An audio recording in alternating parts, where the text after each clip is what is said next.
It's going to be the Patron Warrior one last time here for Tomof versus a Secrets Paladin from Countel. Now, this matchup in general works out favorably for patrons, as most of them do. But in this case, the tempo is everything that's deciding for Countel. So if you get sick tempo here as the Paladin, and you have a lead on board on turn 5, and then you play a Mysterious Challenger on 6 for the complete golden hat with like 5 or 6 secrets, 4 or 5 secrets, you win the game basically. Unless the hand is just absolutely ridiculous for Tomof in a way that like there's no chance of like the opponent ever coming back. That's the great thing about patrons. Like people always said that Zoo is kind of the deck where if it has a perfect draw, there's no way for you to win. But there's only one deck that has that in a better way, people feel, and that is the Patron Warrior.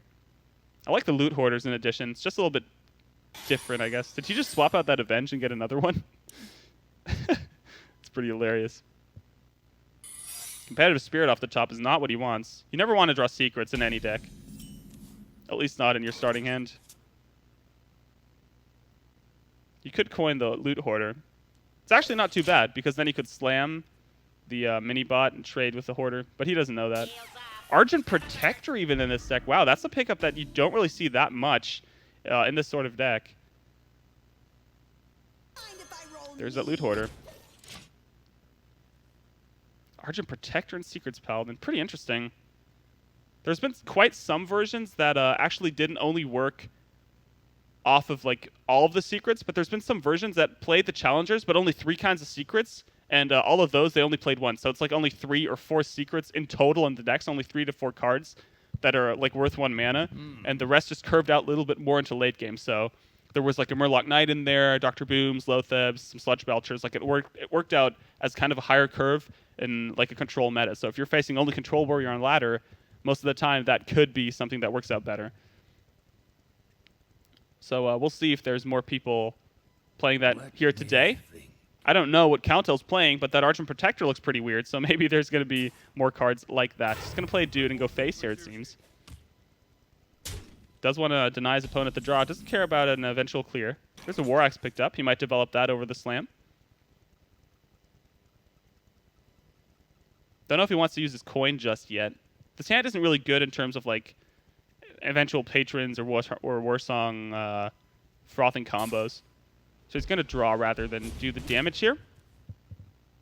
Another Ghoul picked up. There's an Avenge. And he probably thought about that. And that's why the coin War Axe is coming out to clear this. It's a pretty perfect clear right there. And it also develops the War Axe for next turn. It's that's actually a pretty smart play here. And it's going to put Countel on kind of a weird position, because now he has to think about playing like a Knife Juggler Argent Protector or something. There's an Owl picked up. That might be useful later against some ghouls. And he's going to do exactly this.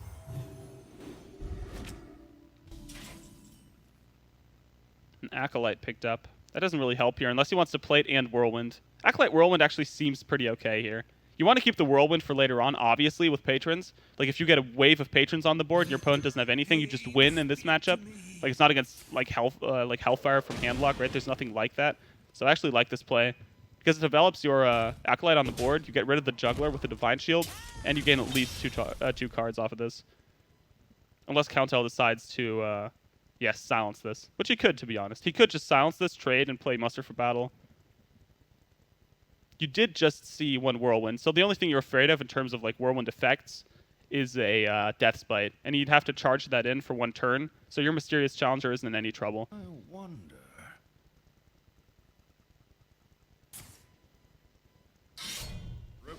There's the Muster. Does he decide to silence this? He might think about the Ghoul.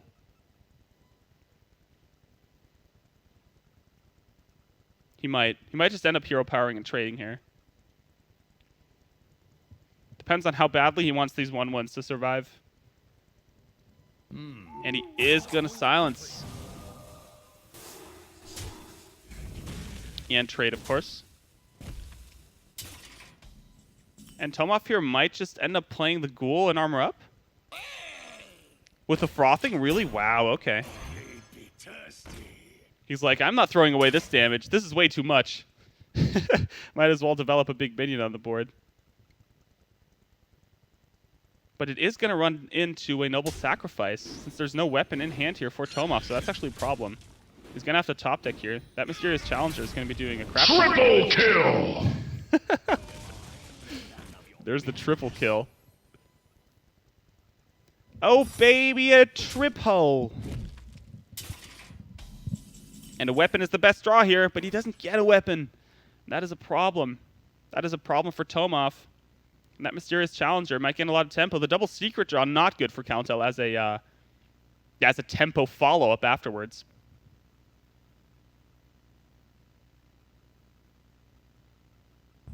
I wonder.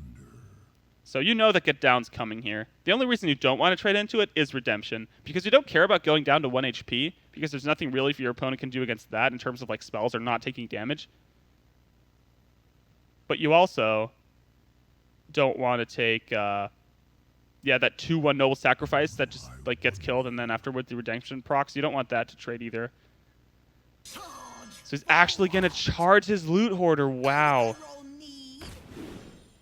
That's such a problem, actually. Because you can't even trigger the Execute, right?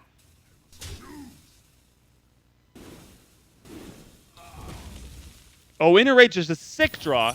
He's going to have to use that. He's going to have to Inner Rage Execute here. I don't see a way that you can't do this. You need to protect your Frothing so badly. Because that's a huge redemption. Huge Avenge, sorry. He's trading. Okay, wants to save his Execute? I find this very weird. I would have done it the other way around, because that competitive spirit that's left doesn't really matter too much. Midibot's pretty nice. He might end up just playing that with Redemption, or he doesn't play the Redemption at all and just hero powers, yeah. Reporting for duty. Is there room to play Thorson, or do you attack the 1-1 here and Battle Rage? Because Thorson doesn't really do too much on this board, right? Like, you need that for, like, your Frothings, your Patrons, and you need to desperately draw right now. So attacking and double Battle Raging seems like it's not the worst play. Your opponent doesn't have any tempo. Like, you just saw a Minibot and a hero power. That means he doesn't really have any big stuff. And he's going to play the first Battle Rage, see what he gets, and maybe throw a second one behind.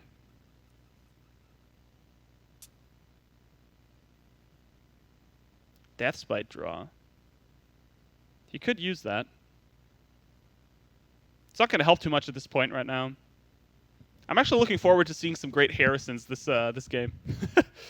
We might get lucky with that. Depends. There's no Redemption just yet, so just playing the Deathspite seems like it's the safest play in terms of like saving the board. He can't save this Warsong Commander.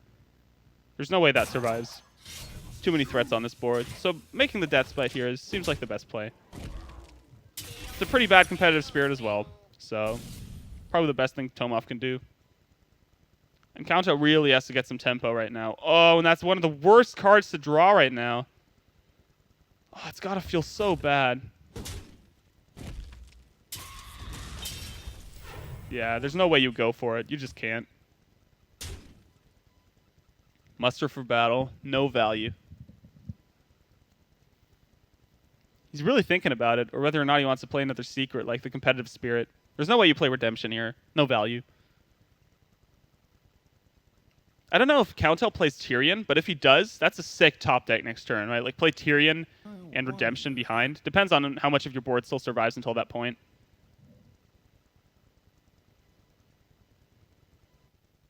Where's last week's 5K viewers? Well, there's an English mainstream this time around, guys. So we're gonna try to get, yeah, all the matches that are not on the mainstream, and watch those. Who needs value when you can go face? Indeed, Lanterns, indeed.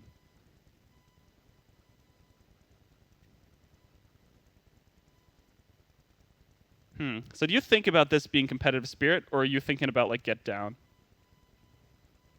Because running into a Noble Sack here kind of hurts, and you want value onto your minions.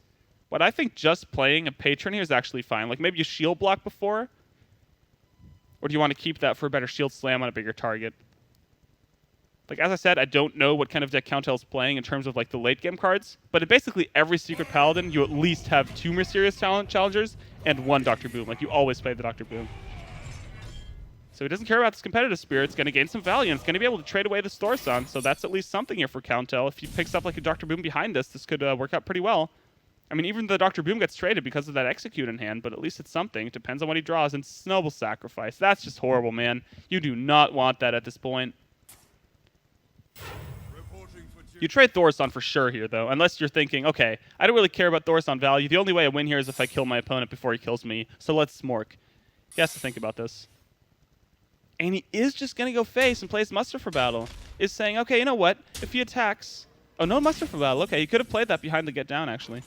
Whirlwind. Oh, wow. It's going to be a lot of patrons. You can even shield block and hero power behind that.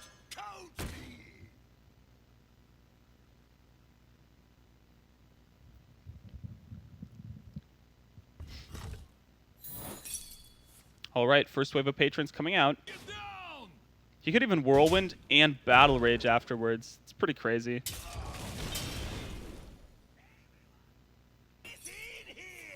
And everyone's getting in here. That's a pretty bad redemption. He might even think about executing this. I mean, you'd have to Battle Rage, right? You're not going to get this good of a Battle Rage at any point. Like, although Consecrate is such a bad draw here as well for Countel. I'm calling this for Tomof already. I don't see how he wins this. He's not playing the Battle Rage. Is he afraid of overdrawing? Apparently, because 4 cards is pretty nice off of a single Battle Rage. Knife Juggler and Muster for Battle, hoping for the YOLO hits. Let's see how bad they get. That's a great hit. Reporting for duty. That's a good hit. Reporting for duty. That's a bad hit. The victory is Yeah, and there's the concede. So, very fast end versus those patrons here for Countel. And, yeah, the 3-2 for his opponent, making it through the series. And he's going to be playing orange, I think. Yeah, the winner of the series should be playing orange.